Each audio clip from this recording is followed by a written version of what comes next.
ગુજરાતમાં માર્ગ સુરક્ષાને વધુ આધુનિક બનાવવા માટે વિરમગામમાં રાજ્યનું પ્રથમ road safety centre of the એક્સેલન્સનું ખાતમુહૂર્ત કરવામાં આવ્યું હતું. અમદાવાદ ગ્રામ્ય પોલીસ અને હોન્ડા મોટર કંપની લિમિટેડની સંયુક્ત સહયોગથી એસઆરપીએફ ગ્રુપ કેમ્પસ ખાતે શરૂ કરેલા આ કેન્દ્રમાં એઆઈ આધારિત ટ્રાફિક મેનેજમેન્ટ તેમજ અકસ્માત સંશોધન બ્લેક સોલ્ટ વિશ્લેષણનું અદ્યતન સુવિધા ઉપલબ્ધ રહેશે. તો આ કેન્દ્રનો મુખ્ય હેતુ માર્ગ અકસ્માતોનો ઘટાડો લાવવાનો અને ટ્રાફિક પોલીસને આધુનિક તાલીમ આપવાનો છે. હાજર હતા. આ જે સેન્ટર ઓફ એક્સેલન્સ જે છે, આ સેન્ટર ઓફ એક્સેલન્સ એક one of its kind initiative છે. और જે આપણું મેઇન સસ્ટેનેબલ ડેવલપમેન્ટ ગોલ્સના જે ગોલ્સ છે એની સાથે સાથે ગવર્મેન્ટ ઓફ ગુજરાતનો જે રિઝોલ્વ, ગવર્મેન્ટ ઓફ ગુજરાત અને ગવર્મેન્ટ ઓફ ઇન્ડિયાનો જે રિઝોલ્વ છે કે 2030 સુધી 50% રોડ એક્સિડન્ટનું રિડક્શન કરવાનું છે. તો આ સેન્ટર ઓફ એક્સેલન્સ જે છે આ વિશે કામ કરવામાં આવશે. અહીંયા ટોટલ 10,000 સ્ક્વેર મીટર લેન્ડ ઉપર જે સેન્ટર ઓફ એક્સેલન્સ ડેવલપ થશે. એની ટોટલ 6 યુનિટ થશે.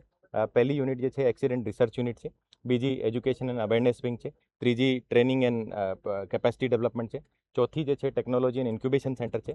આ રીતે ટોટલ 6 યુનિટ છે. એ 6 યુનિટ જે છે જુદી જુદી ડેટા ડ્રિવન જે રિસર્ચ કરવામાં આવશે.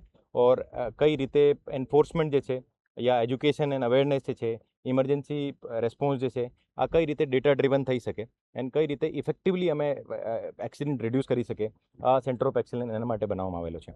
ઓર અત્યારે એનો ખાતમુહૂર્ત થયેલો છે. એને છેલ્લા નેક્સ્ટ જે 6 to 7 મંથ્સમાં જો અહીંયા જેટલું ડેવલપમેન્ટ થાય અને પછી ત્યાંથી ટ્રેનિંગ સ્ટાર્ટ થઈ જશે. આ સેન્ટર ઓફ એક્સેલન્સ જે છે આ પબ્લિક માટે પણ છે અને સ્પેશિયલી પોલીસના જે ડ્રાઈવર છે એની ટ્રેનિંગ, એની સાથે સાથે અમારા જેટલા એસટીબીના જે ડેટા છે, મતલબ સ્ટેટ ટ્રાફિક બ્રાન્ચની પાસે જે એક્સિડન્ટના ડેટા છે એ ડેટાને રિસર્ચ કરવા માટે અત્યારે આ બધો અમારી આ રિસર્ચ યુનિટ અહીંયા ઊભી કરવામાં આવશે. સાથે સાથે આઈઆઈટી મદ્રાસ સાથે અમારું કોલેબોરેશન છે. આ આખા જે પ્રોજેક્ટ છે આ પ્રોજેક્ટના મેન્ટર રૂપે ગુજરાત સરકાર તરફથી બિપિન અહિરે સરને નિમણૂક કરવામાં આવેલા છે. ઓર અત્યારે અમે તમામ સ્ટેક હોલ્ડર્સ ભેગા થઈને રિઝોલ્વ રાખીએ કે 50% રોડ રિડક્શન થાય અને કોઈ પણ સંજોગોમાં જે રોડ એક્સિડન્ટ ઓછા થાય, એને જે ફેટલ એક્સિડન્ટ ઓછા થાય એના માટે